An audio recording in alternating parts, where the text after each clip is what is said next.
Assalamualaikum warahmatullahi wabarakatuh. Alhamdulillah hamdan katsiran thayyiban mubarakan fihi kama yuhibbu rabbuna wa yarda. Asyhadu an la ilaha illallah wahdahu la syarika lah wa asyhadu anna Muhammadan abduhu wa rasuluh. Allahumma shalli ala Muhammad wa ala ali Muhammad kama shallaita ala Ibrahim wa ala ali Ibrahim innaka Hamidum Majid wa barik ala Muhammad wa ala ali Muhammad kama barakta ala Ibrahim wa ala ali Ibrahim innaka Hamidum Majid. Allahumma la sahla illa ma ja'altahu sahla wa anta taj'al hazina ila sika sahla. Allahumma alimna ma yanfa'una wa anfa'na bima 'allamtana wa zidna ilman wa fahman. Allahumma inna nas'aluka ilman nafi'an wa rizqan thayyiban wa amalan mutaqabbalan. Kaum muslimin dan muslimat rahimani wa rahimakumullah. Alhamdulillah, puji dan syukur senantiasa kita panjatkan kepada Allah Subhanahu wa taala atas nikmat dan karunia yang Allah Subhanahu wa taala berikan kepada kita. Kemudian salawat beserta salam senantiasa tercurahkan kepada junjungan kita Nabi Muhammad sallallahu alaihi wasallam. Jamaah yang Allah Subhanahu wa taala, pada kesempatan yang penuh barokah ini insyaallah kita akan membahas suatu kutip karya Dr. Adil bin Ali Asy-Syafi'i rahimahullah yang berjudul 40 Majelis bersama Rasulullah sallallahu alaihi wasallam. Pembahasan ini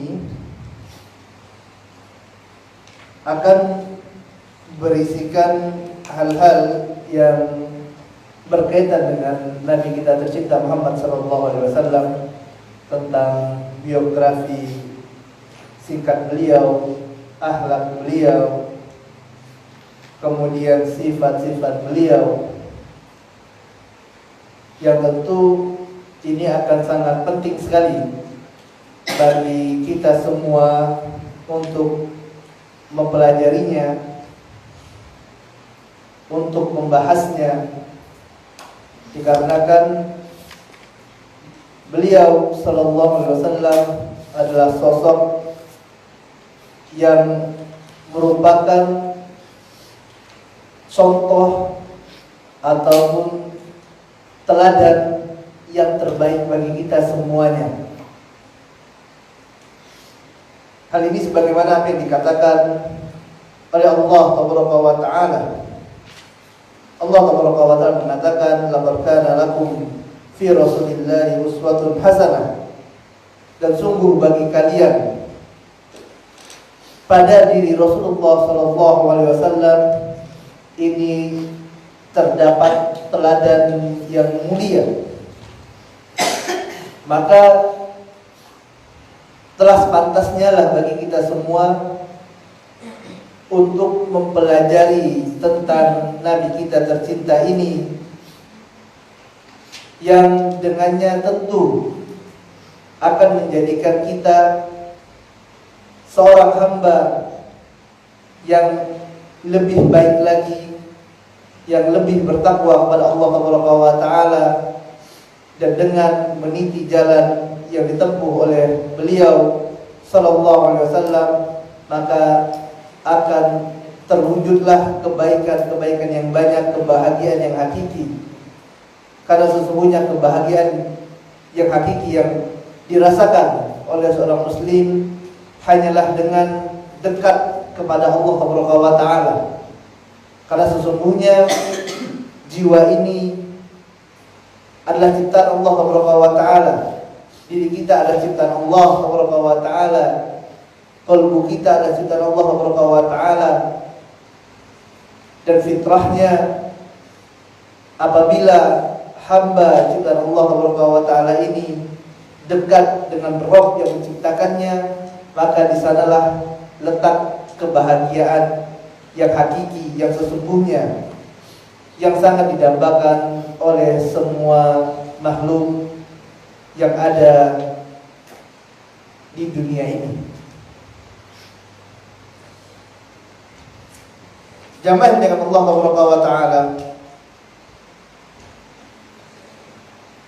Allah wa ta'ala mengatakan dalam Al-Quran Al-Karim, dalam Quran Surah Al-Imran ayat 164, laqad manna Allahu 'alal mu'minin idh ba'atha fihim rasulan min anfusihim yatlu 'alaihim ayatihi wa yuzakkihim wa yu'allimuhumul kitaba wal hikmah wa in kanu min qablu lafi dhalalin mubin. Sungguh Allah wa ta'ala telah memberikan karunia kepada orang-orang yang beriman ketika Allah wa ta'ala mengutus di antara mereka seorang Rasul, yang mana Rasul ini dari golongan mereka sendiri, kata Allah wa ta'ala, yang Rasul ini membacakan kepada mereka ayat-ayat Allah, membersihkan jiwa mereka dan mengajarkan kepada mereka Alkitab dan Al-Hikmah. Dan sesungguhnya sebelum kedatangan Rasul tersebut, mereka sungguh benar-benar dalam kesesatan yang nyata, kata Allah wa ta'ala.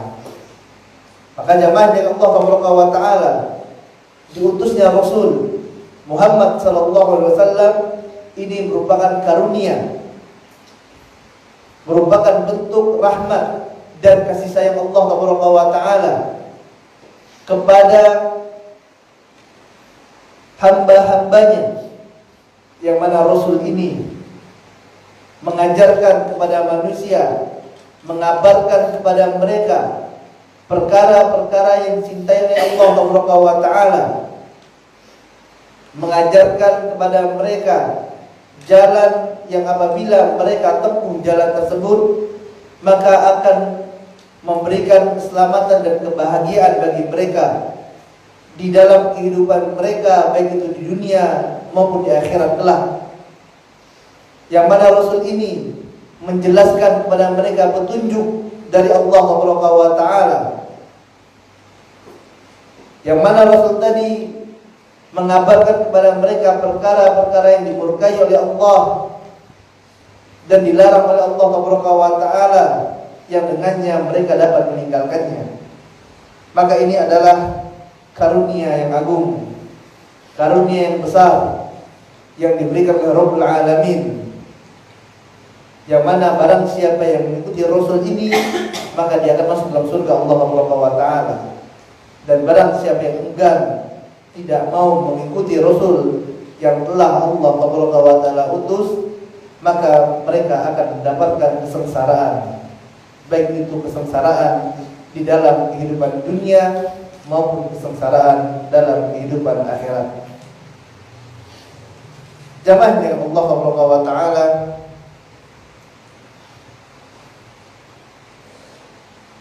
dalam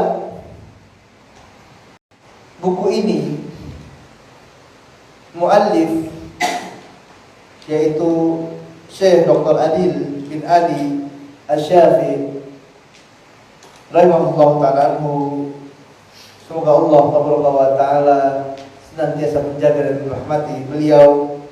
Beliau adalah dosen tafsir dan ilmu Al-Quran di King Saud University di Saudi Arabia, ya, di Saudi Arabia yang bertempat di Riyadh. Ini adalah salah satu dari karya beliau, yang di sini beliau dalam kitab ini akan membahas 40 majelis bersama Rasulullah SAW, dan pembahasan dalam kitab ini adalah pembahasan yang ringkas, sehingga dengannya insya Allah akan mudah sekali untuk kita pahami, untuk kita pelajari, dan mudah-mudahan Allah Taala anugerahkan dan berikan kepada kita kemudahan untuk dapat mengamalkannya. Pada kesempatan kali ini insya Allah akan bacakan terlebih dahulu 40 majelis yang insya Allah nanti akan kita bahas satu persatu, yang disampaikan oleh muallif dalam kitab yang penuh barokah ini. Dan anak harap antum semua untuk dapat mencatatnya, ya, antum catat agar nanti apa yang telah disampaikan ya dapat lebih kita pahami dan lebih mudah bagi kita untuk dapat memurojaahnya dan mengamalkannya. Majelis pertama yang disampaikan oleh muallif di sini adalah di antara hak-hak al-Mustafa. Yang dimaksud dengan al-Mustafa yaitu hak Rasul sallallahu alaihi wasallam adalah beriman kepadanya, kemudian mengikutinya, kemudian mencintainya dan membantunya sallallahu alaihi wasallam. Ini majelis yang pertama. Dia terhad Nabi yang mulia sallallahu alaihi wasallam adalah kita beriman kepada Rasul yang mulia sallallahu alaihi wasallam. Allah Subhanahu wa taala mengatakan dalam Quran surah Al-Hujurat ayat ke-15, innamal mu'minuna alladzina amanu billahi wa rasulihi tsumma lam yartabu. Sungguhnya orang-orang yang beriman adalah orang-orang yang beriman kepada Allah dan beriman kepada Rasulullah sallallahu alaihi wasallam tsumma lam yartabu. Ya, kemudian tidak ada keraguan dalam hatinya terhadap perkara tersebut. Tidak ada keraguan-keraguan, benar tidak ya Muhammad itu sallallahu alaihi wasallam adalah utusan Allah? Benar tidak ya apa yang disampaikan oleh Muhammad ini sallallahu alaihi wasallam adalah kebenaran? Benar tidak ya tentang adanya kabar-kabar yang kayaknya sudah masuk dalam akal kita? Tidak ada keraguan dalam dirinya. Kemudian juga mengikutinya, ya, mutaba'ah, mengikuti sunnah Nabi yang mulia sallallahu alaihi wasallam. Qul in kuntum tuhibbunallaha fattabi'uni, kata Nabi yang mulia sallallahu alaihi wasallam. Katakanlah apabila, ya Allah Subhanahu wa taala katakanlah apabila kalian mencintaiku maka ikutilah Muhammad sallallahu alaihi wasallam. Mutaba'ah, ikuti sunnah Nabi yang mulia sallallahu alaihi wasallam. Ini adalah di antara hak al-Mustafa, hak dari Nabi kita Muhammad sallallahu alaihi wasallam. Begitu juga mencintainya. Bahkan Rasulullah SAW mengatakan, la yu'minu ahadukum, tidaklah beriman salah satu di antara kalian, hatta akuna habba ilaihi, sampai aku lebih dia cintai, min walidihi wa waladihi wan nasi ajma'in, sampai aku dia cintai melebihi cintanya kepada bapaknya, kepada orang tuanya, kepada anaknya, bahkan kepada seluruh manusia. Dalam riwayat yang lain disebutkan bahkan harus lebih cinta kepada Nabi yang mulia sallallahu alaihi wasallam daripada cinta kepada diri sendiri. Ini di antara hak Nabi yang mulia sallallahu alaihi wasallam yang nanti insyaallah akan dibahas oleh muallif di sini. Kemudian yang kedua, majelis yang kedua, di antara hak Al-Mustafa adalah menyebarkan dakwahnya, menyebarkan dakwah Rasul sallallahu alaihi wasallam. Dalam hadis Bukhari, Rasulullah SAW mengatakan, "Ballighu anni walau ayah." Sampaikan dariku, kata Nabi yang mulia sallallahu alaihi wasallam, walau ayah, walaupun satu ayat, sampaikan. Ini di antara hak Nabi yang mulia sallallahu alaihi wasallam. Kita sebarkan dakwah Nabi, apa yang diajarkan Nabi kita ajarkan. Apa dakwah Nabi? Apa yang disampaikan oleh Nabi? Kita lihat bagaimana prioritas dakwah Nabi yang mulia sallallahu alaihi wasallam. Rasulullah SAW mengajak manusia untuk mentauhidkan Allah Subhanahu wa taala. Allah Subhanahu wa taala mengatakan, "Wa laqad ba'atsna fi kulli ummatin rasulan an i'budullah wa ijtanibut taghut." Dan telah kami utus bagi setiap umat Rasul, kata Allah Subhanahu wa taala. Dakwahnya adalah mengajak manusia untuk mentauhidkan Allah, mengesahkan Allah Subhanahu wa taala, dan menjauhkan taghut. Ini dakwah Rasul. Maka dakwah ini juga yang kita sampaikan kepada manusia, mengajak manusia untuk mentauhidkan Allah, menjauhkan tandingan-tandingan bagi Allah Subhanahu wa taala. Bahkan ini adalah esensi dakwah Islam, yang karenanya Nabi yang mulia sallallahu alaihi wasallam sampai dimusuhi oleh kerabatnya sendiri, sampai dimusuhi oleh pamannya, sampai diusir dari kampung halamannya, sampai dijuluki dengan julukan-julukan yang buruk. Karena apa? Karena mengajak mereka untuk mentauhidkan Allah Subhanahu wa taala. Kami harus menjalankan. Rasul tetap sampaikan dakwah ini. Dan dakwah inilah yang harus kita sampaikan kepada manusia. Dan ini adalah di antara hak Al-Mustafa sallallahu alaihi wasallam, hak Rasulullah sallallahu alaihi wasallam, yaitu kita menyebarkan dakwahnya. Kemudian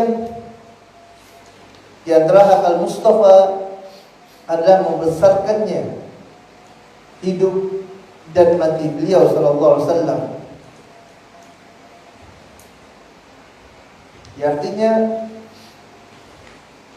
walaupun Rasul yang mulia sallallahu alaihi wasallam telah meninggal dunia, kita tetap harus memuliakan Rasulullah sallallahu alaihi wasallam.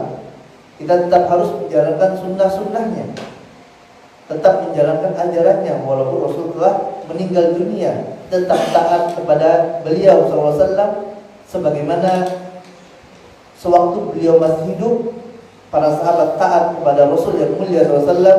Begitu juga setelah matinya tetap harus taat kepada perintah Nabi yang mulia sallallahu alaihi wasallam. Tidak hanya taat pada Nabi sewaktu Rasul sallallahu alaihi wasallam masih hidup saja, udah mati tidak mau taat. Rasulullah SAW hidup, mereka bayar pajak, mereka bayar zakat. Kemudian setelah Rasulullah SAW meninggal dunia, mereka enggan membayar zakat. Dan orang-orang seperti ini diperangi oleh Abu Bakar As-Siddiq radhiyallahu ta'ala anhu. Kenapa? Karena mereka enggan untuk menjalankan apa yang diwajibkan oleh Allah Subhanahu wa taala. Sewaktu Rasul masih hidup mereka bayar zakatnya, Rasul meninggal mereka tidak mau membayar zakat. Karena mereka ini diperangi oleh Abu Bakar As-Siddiq radhiyallahu taala anhu. Kemudian di antara hak Al-Mustafa yang masih majelis yang kedua, yaitu mengucapkan shalawat kepadanya setiap nama beliau disebutkan.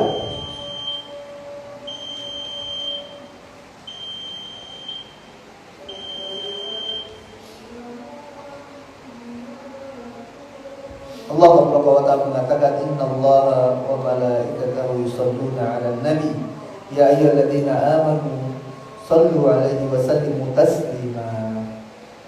Ya, sesungguhnya Allah Subhanahu wa taala dan malaikat-malaikatnya berselawat pada Nabi yang mulia sallallahu alaihi wasallam. Wahai orang-orang yang beriman, shallu 'alaihi wa sallimu taslima. Salawatlah kalian kepada Nabi yang mulia sallallahu alaihi wasallam. Salawat pada Nabi yang mulia sallallahu alaihi wasallam.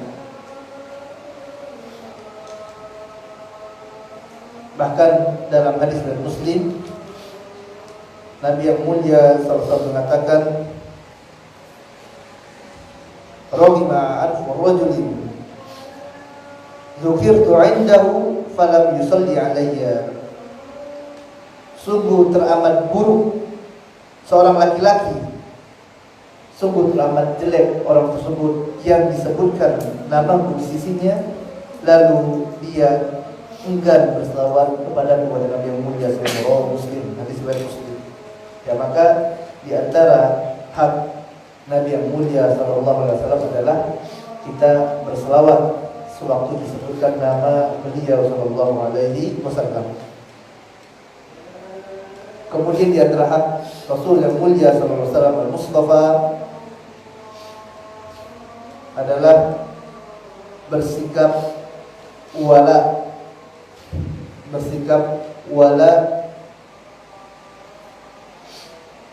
kepada wali-walinya, berloyal kepada wali-walinya, kepada orang-orang yang mencintainya sallallahu alaihi wasallam dan membenci orang-orang yang membenci beliau sallallahu alaihi wasallam. Ini di antara hak Rasulullah sallallahu alaihi wasallam.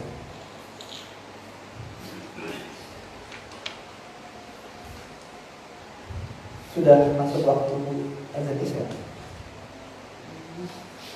Sudah ya.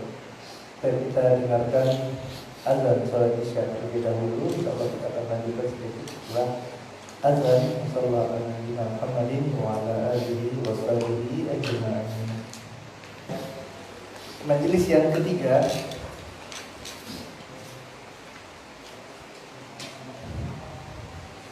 adalah Nabi di bulan Ramadan. Di antaranya adalah banyak berbagai macam ibadah pada bulan Ramadan.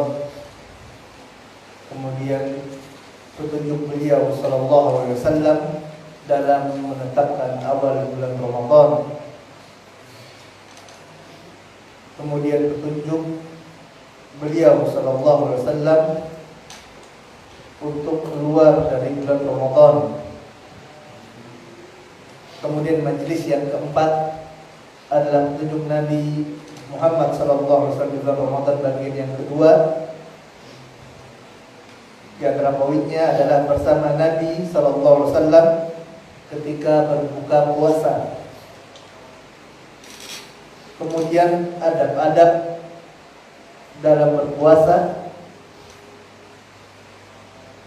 Kemudian petunjuk Nabi sallallahu alaihi wasallam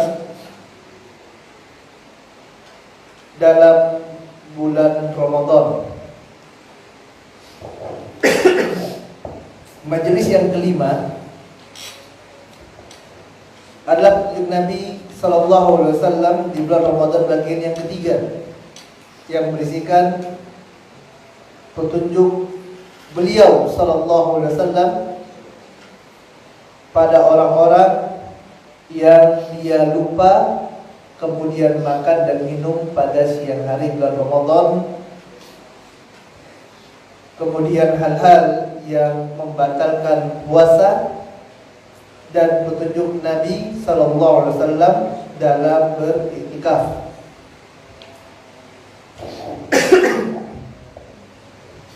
Majelis yang keenam adalah bagaimana mulianya nasab Rasulullah sallallahu alaihi wasallam. Di antara poinnya adalah nama-namanya, kemudian kesucian ataupun keutamaan pendahulu ataupun nenek moyang Rasulullah sallallahu alaihi wasallam dari nasab yang mulia. Kemudian majelis yang ketujuh bagaimana sifat jujur dan amanahnya Rasulullah sallallahu alaihi wasallam. Majelis yang ke-8,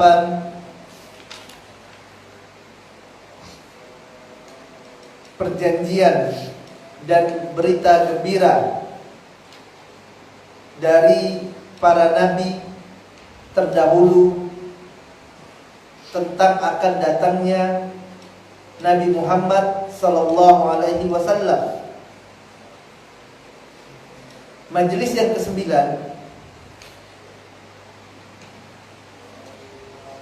adalah bagaimana Rasulullah sallallahu alaihi wasallam sebagai pembawa rahmat dari Allah Subhanahu wa taala.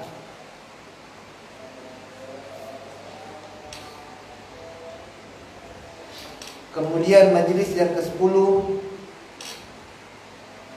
bagaimana kasih sayang Nabi Muhammad sallallahu alaihi wasallam terhadap para binatang.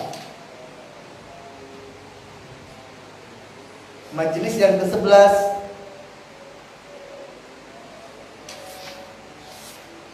di antara keutamaan Nabi Muhammad sallallahu alaihi wasallam, di antaranya adalah Allah Taala memuji beliau dikarenakan mulianya akhlak beliau sallallahu alaihi wasallam dan sifat beliau yang terpuji. Kemudian bagaimana kasih sayang Rasul sallallahu alaihi wasallam kepada umatnya.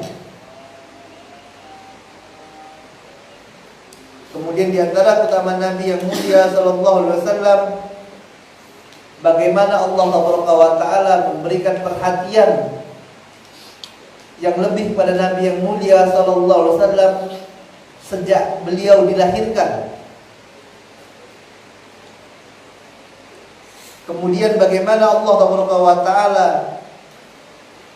telah melapangkan dada beliau sallallahu alaihi wasallam. Kemudian di antara keutamaan Nabi Muhammad sallallahu alaihi wasallam yang Allah Taala karuniakan adalah beliau sallallahu alaihi wasallam merupakan penutup para nabi.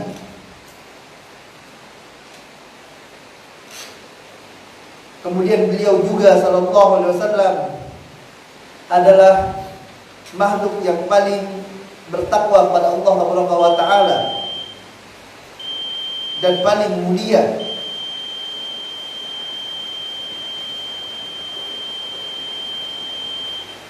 Di antara keutamaan Nabi yang mulia sallallahu alaihi wasallam juga beliau adalah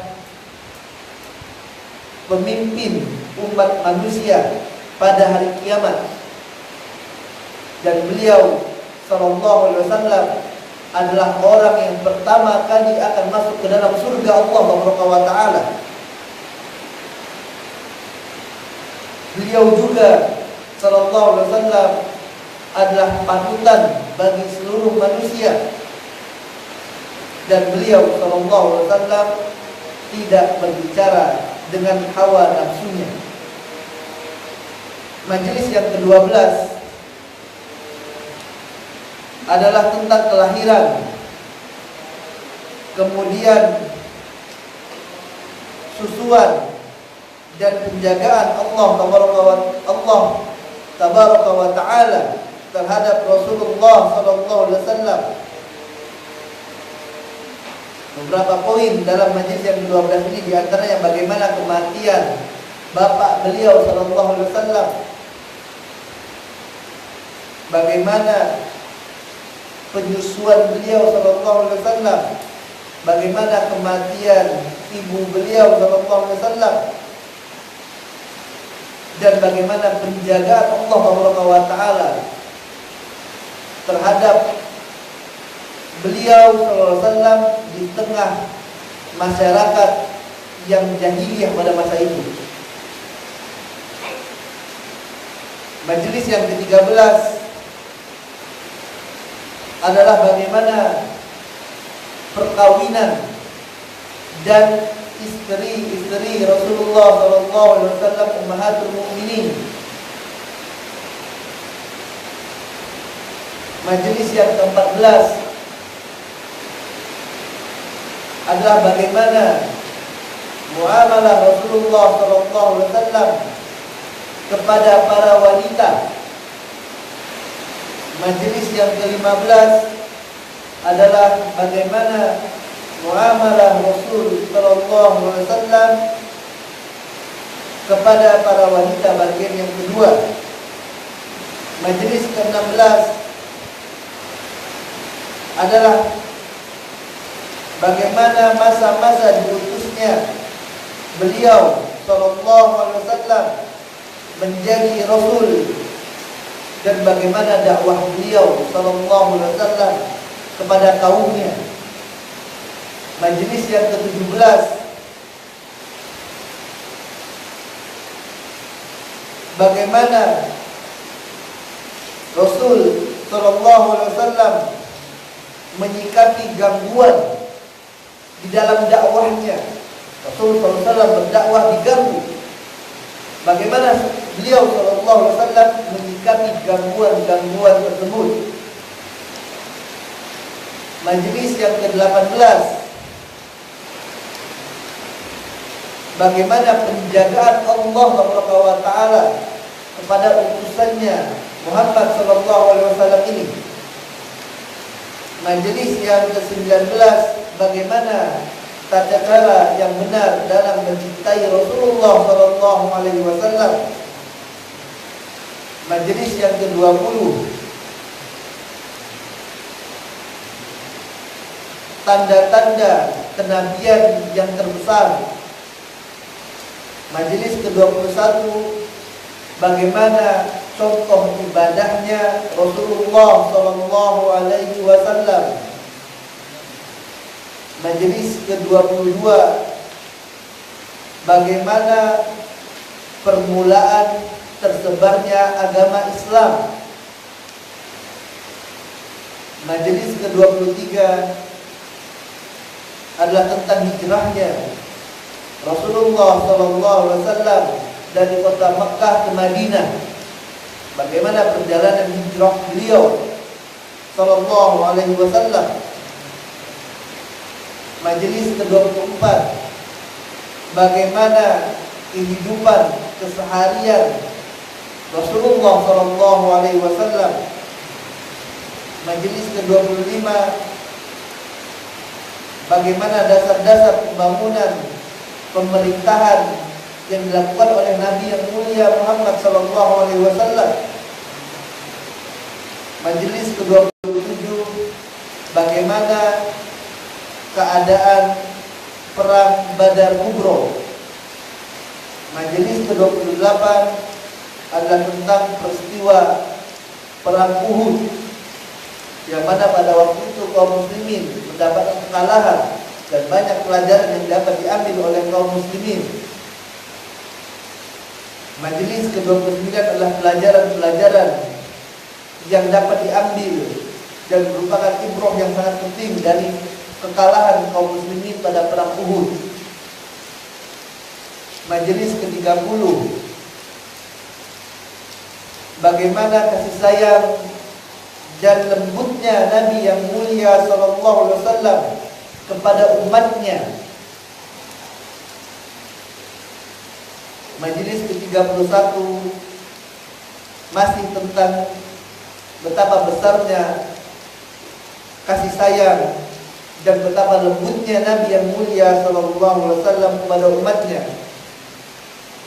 Bahkan sewaktu Nabi yang mulia sallallahu alaihi wasallam mendapatkan seorang badui yang kencing di pojokan masjid, yang mana pada waktu itu manusia, para sahabat Nabi yang mulia sallallahu alaihi wasallam sudah benar-benar murka dengan kelakuan orang badui ini. Namun kita lihat bagaimana indahnya akhlak Nabi yang mulia sallallahu alaihi wasallam, lembutnya Nabi.